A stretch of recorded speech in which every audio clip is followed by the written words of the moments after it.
मोहब्बत का इंजाम यूं ही अस्पताल के बस्तर पर जिंदगी और मौत की कशमकश में होगा, और क्या शाहवीज का वो दिल जो अब तक खामोश तमाशाई बना हुआ था इस वक्त पगलेगा। वीडियो में आगे बढ़ने से पहले अगर आप मेरे चैनल पर नए हैं तो लाइक और सब्सक्राइब कर दें। जब उसे ये खबर मिलेगी कि उसकी खामोशी और इनाबिया की जहरीली बातों ने नम्रा को उस मकाम पर ला खड़ा किया है जहां उसे मौत जिंदगी से ज्यादा आसान लगने लगी, क्या शाहवीज अपनी मोहब्बत को बचाने के लिए अपनी अना और अपने वालिदीन के सख्त फैसलों के सामने दीवार बन पाएगा? ये वो सवालात हैं जिन्होंने इस वक्त न सिर्फ शाहवीज की जिंदगी बल्कि पूरे खानदान को हिलाकर रख दिया है। अनाबिया की साजिशें अब महज बातों तक महदूद नहीं रही थीं, बल्कि वो एक ऐसे तूफान की शक्ल अख्तियार कर चुकी थीं जो नम्रा की जिंदगी को तनके की तरह बहा ले जाने के लिए तैयार था। अनाबिया ने बड़े मकर और फनकारी से नम्रा के जहन में यह जहर घोल दिया था कि शाहवीज अब उससे बीजार आ चुका है। वो निम्रा के पास जाती, इसकी हमदर्द बनती और फिर बड़े धीरे से कहती, निम्रा, तुम अब भी किस उम्मीद पर बैठी हो? शाहवीज ने तो मुझसे साफ कह दिया है कि वो अब तुमसे तंग आ चुका है। उसे अब कोई फर्क नहीं पड़ता कि तुम जियो या मरो, वो तो बस अब तुम्हारी शक्ल से भी नफरत करने लगा है। अनाबिया की आवाज में एक ऐसी सर्द मोहरी थी जिसने नम्रा के दिल के टुकड़े टुकड़े कर दिए।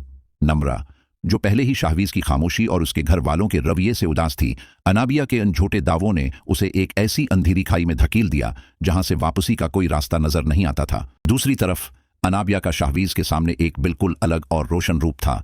वो शाहवीज के पास जाती तो उसकी हिम्मत बढ़ाती, उसे इकसाती कि शाहवीज, अगर तुम वाकई नम्रा से मोहब्बत करते हो तो तुम्हें डरना नहीं चाहिए। तुम अगर अपने पेरेंट्स के सामने बात कर सकते हो तो यकीनन उन्हें मना भी सकते हो।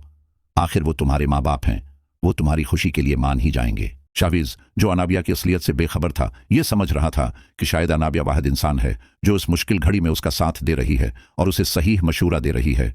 लेकिन अनाबिया का असल मकसद सिर्फ ये था कि शाहवीज अपने घर वालों से इस कदर तलखी से बात करे कि घर का सुकून बर्बाद हो जाए और वालिदीन के दिल में शाहवीज और निम्रा के लिए नफरत मजीद बढ़ जाए। नम्रा के लिए अब हर गुजरता लम्हा एक बोझ बनता जा रहा था। उसे कमरे की दीवारें काटने को दौड़ती थीं। उसे हर तरफ से शाहवीज की वही मुबीना नफरत की आवाजें सुनाई दे रही थीं जो अनाबिया ने उसके कानों में इंडीली थीं।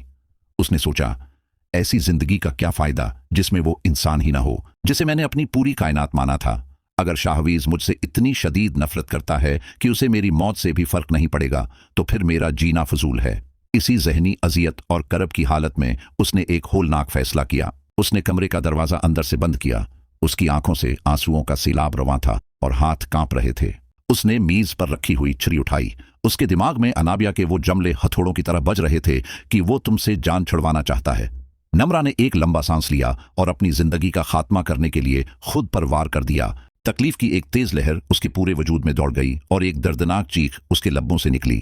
जब वो खून में लथपथ जमीन पर गिरी तो इसका शूर आहिस्ता आहिस्ता जवाब दे रहा था। कुछ देर बाद जब नम्रा की मां कमरे की तरफ आए और दस्तक दी तो अंदर से कोई जवाब न मिला। बार बार पुकारने पर भी जब खामोशी रही तो उन्हें किसी अनहोनी का एहसास हुआ। इन्होंने शोर मचाकर घर वालों को उठा किया और जब दरवाजा तोड़ा गया तो वहां का मंजर देख कर सबके होश उड़ गए। नम्रा की मां का कलीजा फट गया। वो धाड़े मार मार कर रोने लगे।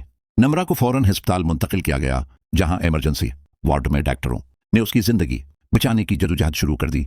कई घंटों के ऑपरेशन और इलाज के बाद डॉक्टरों ने बताया कि जख्म गहरा था लेकिन खुशकिस्मती से जान बच गई है, मगर उसे अभी होश आने में वक्त लगेगा। अस्पताल के सफेद बस्तर पर बे जान पड़ी नम्रा को देखकर उसकी मां की आंखें खशक नहीं हो रही थीं। उन्होंने नम्रा का जर्द हाथ अपने हाथों में थाम कर रोते हुए कहा, बेटी, क्यों, क्या तुमने ऐसा? क्या एक लड़के की मोहब्बत तुम्हारी मां की ममता से ज्यादा कीमती थी? तुम्हें शाहवीज के बगैर जीना सीखना होगा। अपनी जान इस तरह जाया करना किसी मसले का हल नहीं है। लेकिन नम्रा की आंखें बंद थीं, जैसे वो इस दुनिया की तलखियों से दूर किसी पुरस्कून जगह चली गई हो।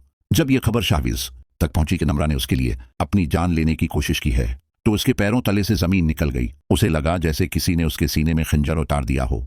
उसे अपनी खामोशी, अपनी बज़दली और अपनी अना पर सख्त पछतावा होने लगा। उसे पहली बार एहसास हुआ कि नम्रा उससे किस कदर टूटकर मोहब्बत करती थी और उसने नम्रा को कितना अकेला छोड़ दिया था। वो दीवानावार अस्पताल की तरफ भागा। उसका दिल बुरी तरह तड़प रहा था। उसे वो तमाम लम्हात याद आने लगे जब नम्रा ने उससे मदद मांगी थी और उसने नजरें चरा ली थी। शाहवीज अब वो पुराना शाहवीज नहीं रहा था जो डरता था। वो अस्पताल से सीधा घर आया और अपने वालिदैन के सामने एक चट्टान की तरह खड़ा हो गया। उसकी आंखों में आंसू भी थे और एक अजीब सी सख्ती भी। उसने अपने बाप की आंखों में आंखें डालकर कहा, अब बहुत हो गया डेड। मेरी खामोशी ने आज नम्रा को मौत के मुना में धकेल दिया है। अगर उसे कुछ हो गया तो मैं खुद को कभी माफ नहीं करूंगा और ना ही आप कभी मुझे दोबारा देख पाएंगे। आपको हर हाल में अभी और उसी वक्त नम्रा के घर वालों से बात करनी होगी और ये रिश्ता कबूल करना होगा। मैं इसके बगैर नहीं रह सकता और अब मैं अपनी मोहब्बत के लिए किसी भी हद तक जा सकता हूँ। शहवीज का ये दो टूक और जरातमंदाना लहजा देखकर उसके वालिदीन दाम बखुद रह गए। उन्हें अंदाजा ही नहीं था कि उनका बेटा नमरा के लिए उस कदर जुनूनी हो सकता है। लेकिन कहानी यहां खत्म नहीं होती। अनाबिया, जो अब भी उस घर में एक साए की तरह मौजूद थी, इसने अभी हार नहीं मानी थी। वो अब शाहवीज के वदीन को यह बावर कराने की कोशिश कर रही थी कि देखें अंकल, नमरा ने यह सब सिर्फ शाहवीज को जज्बाती तौर पर ब्लैकमेल करने के लिए क्या है। वो जानती है कि शाहवीज नर्म दिल है, इसलिए उसने ये ड्रामा रचाया ताकि आप लोग मजबूर हो जाएं। अनाबिया अब भी अपनी चालें चल रही थी ताकि शाहवीज के दिल में नमरा के लिए शक पैदा कर सके। अब सवाल यह है कि क्या शाहवीज के वालिदीन अपनी उना की दीवार गिराकर नमरा को बहू के रूप में कबूल करेंगे? क्या नमरा जब उसे होश आएगा तो वो शाहवीज की उस नई जदोजहद को देखकर उसे माफ कर पाएगी? और सबसे अहम बात,